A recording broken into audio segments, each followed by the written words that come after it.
The simulated universe Golden Gears has a lot of story that, just like the Swarm disaster, hides quite a lot of information and lore. So today, I would like to take a closer look at what actually happened during the chaos of the Golden Gears era. Our story starts at the end of the Swarm disaster. Now that the main threat to the universe was almost gone, the IPC saw a lot of opportunities to develop themselves. And thanks to the new credit system and the invention of the synesthesia beacon, there was nothing that could stand in their way.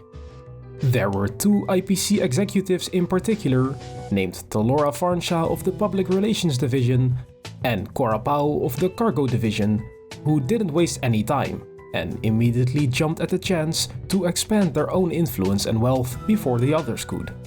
First, Cora Pau made connections with the Intelligentsia Guild and coined the idea of replacing their current memory bubble technology with their new synesthesia beacon technology, which earned the IPC enough finances to fund the creation of Ismael, the Great Cosmic Library.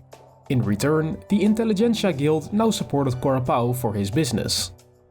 Meanwhile, Talora Farnshaw, who was in charge of the memory bubbles, separated herself and her forces from the Public Relations Division and started the Trade Division instead. This opened up an opportunity for her to build relations with the spice planet Temptra, and she was subsequently promoted to the rank of P48 for her progress. Even though this win-win situation went way too smooth for Cora Pau and Talora to be 100% legit, nobody could really go against them at this point.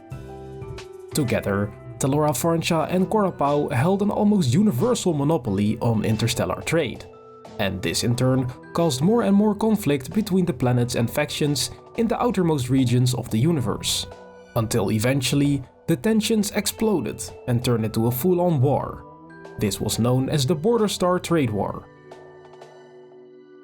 It was at this point that a third IPC executive started to make his move, Dwayne of the Technology Division. In Dwayne's mind, the trade war was just as much an opportunity as any other shift in political power. So he started recruiting mercenaries to create an armed organization. With this organization, Dwayne started to infiltrate, occupy and even colonize the planets where inorganic life forms lived. This increased his wealth immensely, and even though he started off on the back foot, he was now just as powerful as the other two executives. So now there were three major powers controlling the universe. Talora Farnshaw with her guardians controlled major trade points and planets. Cora Pau and his associates had the backing of the Intelligentsia Guild and the support of Talora Farnshaw. And Dwayne and his mercenaries controlled a large portion of the inorganic planets.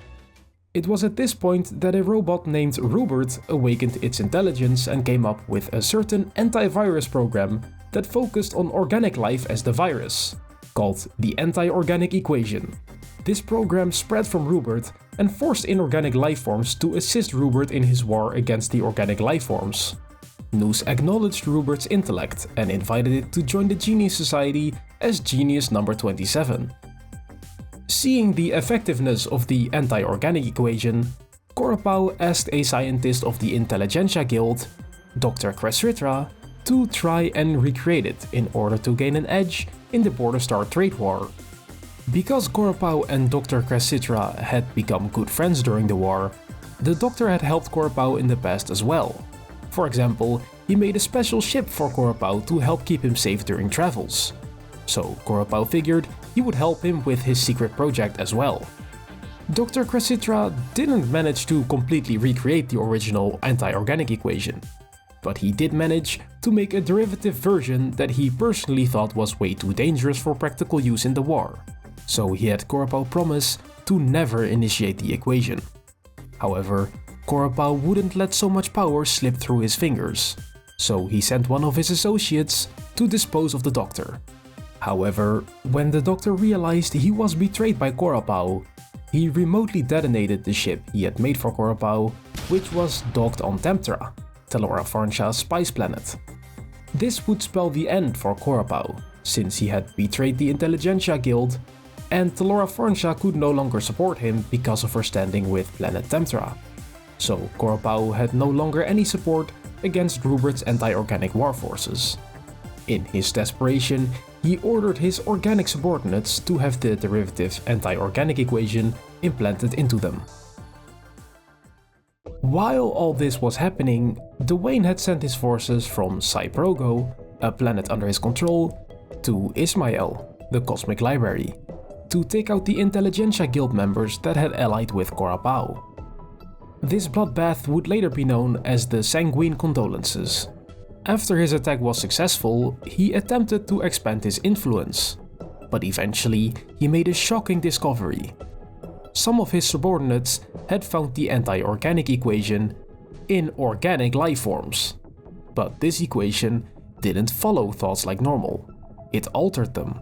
These organic people were most likely the associates of Korapao that had the derivative equation implanted. The equation somehow messed with Dwayne's psyche and caused him to completely lose his mind. At this point, Telora Farnsha was struggling as well, because the inorganics gained more and more influence in this war, while she and her guardians had to defend themselves while using their manipulative tactics to prevent becoming the target of direct attacks.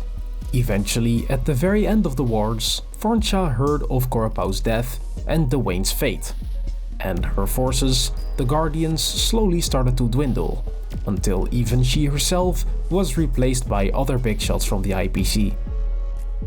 The entire Trade and Mechanical Emperor wars finally came to an end, when Genius Society No. 4 Polka Kakamond killed Emperor Rupert, silencing the anti-organic equation. Just as with the Swarm disaster, the Aeons also manipulated quite a few things behind the scenes. And I'd say this time there are even more mysteries, since the Aeon of Enigmata, Mythos, tried their hardest to obscure as much information about the universe as possible. At the very beginning of the story, when Korapao and Telora Farnsha claimed a universal monopoly, the balance of wealth in the universe was broken. All wealth was going toward the IPC. So Who, the Equilibrium, made sure to initiate the Border Star Trade Wars in order to restore the balance. In the final stage of the Border Star Trade War, Fully appeared during IPC founder Louis Fleming's retirement speech and showed multiple memories of the universe, which prompted the IPC to start colonizing inorganic worlds, eventually causing some organic beings to spark the anti-organic equation in Rupert. Something so incredibly ironic could only happen with the involvement of Aha the Elation. But the details of how this exactly went are obscured because of Mythos the Enigmata, who obscured what was actually happening during Rupert's awakening. But it seems like that Mythos also caused the humans to interact with the equation in the first place by obscuring the dangers. And lastly, there are two remaining mysteries. When Polka Kakamond killed Emperor Rupert, it was revealed that the political power behind her was Donfang Chising, the co-founder of the IPC. It's heavily implied that he was influenced by Terminus the Finality, but it's unclear what exactly he did behind the scenes. And finally, the mystery of Rupert II. Rupert II was an organic life said to have inherited the memories of Emperor Rupert. But the worshippers of Mythos, the history fictionologists, have overwritten history there, so we have no clue what happened.